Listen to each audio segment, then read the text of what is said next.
فقط شہنشاہ اجمیر کا وہی جگمگاتا ہوا شعر جس میں محبت اہل بیت اور خصوصاً محبت امام علی مقام امام حسین روز روشن کی طرح عیاں نظر آتی ہے، لیکن ہوگا ایک ہی شعر، اس کے بعد مہمان کو دعوت نعت دوں گا۔ آپ احباب نے ذرا اپنے ذوق کو بیدار کر کے شعر کو سننا ہے۔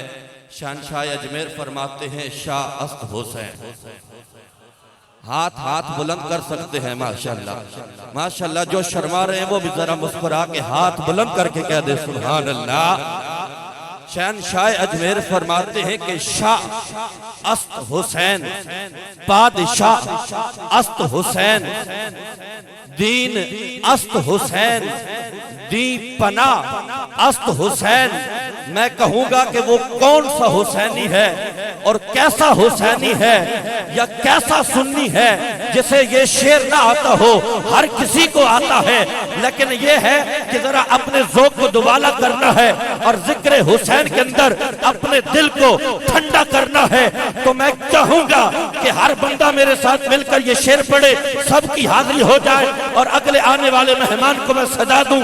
کہہ رہا ہوں کہ شاہ است حسین، بادشاہ است حسین، دین است حسین، دین پناہ است حسین، سرداد نداد دست در دست یزید۔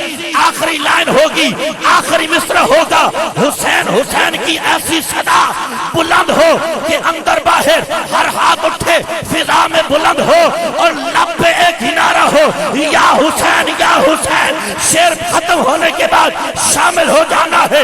شہنشاہ اجمیر فرماتے ہیں کہ شاہ است حسین، بادشاہ است حسین، دین است حسین، دین پناہ است حسین، سرداد نداد دست در دست یزید، حقا کے بنائے لا الہ است حسین، یا حسین یا حسین۔ کیمرامین ذرا کیمرہ پھرا، کس کس کی صدا آ رہی ہے؟ واہ حسین واہ حسین، سب نے کہنا ہے، ماحول بن جائے، یا حسین یا حسین، یا حسین یا حسین، یا حسین یا حسین۔ باہر والے بھی شامل ہو جائے، آخری نعرہ ہے، یا حسین یا حسین۔